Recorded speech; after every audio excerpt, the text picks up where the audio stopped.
पिलामाने OTT exam कौन एथिपाई आवेदन केबेठारु होची एवं एग्जाम केबे अछि एडमिट कार्ड केबे कोन आसीबो तो से सब रिगार्डिंग डिटेल्स हम एठारे कथा बा निश्चित भाव वीडियो को शेष पर्यंत देखुथांतु। नमस्कार दोस्तों, इस वीडियो को लाइक करें, हमारे चैनल को सब्सक्राइब करें, इस घंटी के आइकन को दबाएं, ऑल सेलेक्ट करें हमारी सभी वीडियो सबसे पहले देखने के लिए।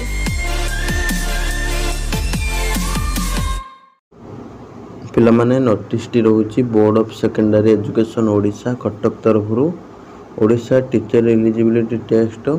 बा ओटीटी 2024 रिगार्डिंग एप्लिकेशन इनवाइट करा है एलिजिबल कैंडिडेट मानू जो मैंने सब चलित वर्ष ओटीटी एग्जाम देबे से माने कौन करेंगे ना ऑनलाइन थ्रो रे तुम एप्लिकेशन स्टार्ट होची www.bscodisha.ac.in ले तो यही लिंक रे से माने अप्लाई करेंगे एवं ऑनलाइन एप्लिकेशन तुम स्टार्ट हो 24 जून रु लास्ट डेट रहिबो तुम 5 जुलाई ठीक अच्छे www.bscodisha.ac.in ले तुम अप्लाई चलो ये डेट मध्य पेमेंट तुम फी जो करिवो फी पेमेंट एवं एप्लिकेशन फॉर्म सबमिट करिवो तुम 6 जुलाई 2024 11:45 PM भितर ठीक अच्छे तो यार भितर तुम पेमेंटा कम्प्लीसन करदेव तापर तुम स्टेप बाय स्टेप इंस्ट्रक्शन जोटा कि ऑनलाइन रजिस्ट्रेशन गाइडलाइन कौन रही सब ठीक अच्छे eligibility qualifying criteria syllabus structure format ये सब डिटेल्स तुम ऑफिशियल वेबसाइट रे बहुत जल्दी अवेलेबल हो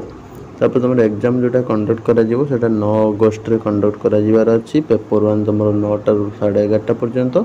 एवं पेपर 2 तुम 2टा रु 4:30 PM पर्यंत कंडक्ट करा एडमिट कार्डटा तुम 2 अगस्त रु इश्यू करा ठीक अच्छे एवं तुम no circumstances the last date for submission of application form shall be extended ठीक अच्छे तुम कौन परिस्थिति रे भी तुम लास्ट डेट एक्सटेंड करा तुम 5 जुलाई जोटा लास्ट डेट रही एप्लिकेशन तारी भितर समस्त को आवेदन करने को पड़ो ठीक अच्छे in case the information furnished by the candidature is found to be false or fake the candidature or result of the candidate shall be cancelled and he or she shall be liable for prosecution as per the rule ठीक अच्छे तुम जब कौन भूल भाल miss data mismatch data हुए तुम candidate reject करा कैंसल करा तुम जहाँ भी रूल्स रेगुलेशन रही अनुसार तुमको जहाँ भी लीगली एक्शन नवा कथा से ने ठीक है तो से अनुसार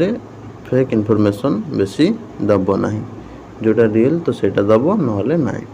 तापर the information once submitted by the candidate relating to personal data address caste subject etc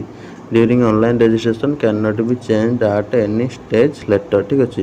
जहाँ भी सब दब रजिस्ट्रेशन बेले फॉर्म आवेदन बेले ताकू परवर्ती समय चेंज करहब ना ठीक अच्छे यहाँ तुम नोटिफिकेशन जोटा कि ओटीटी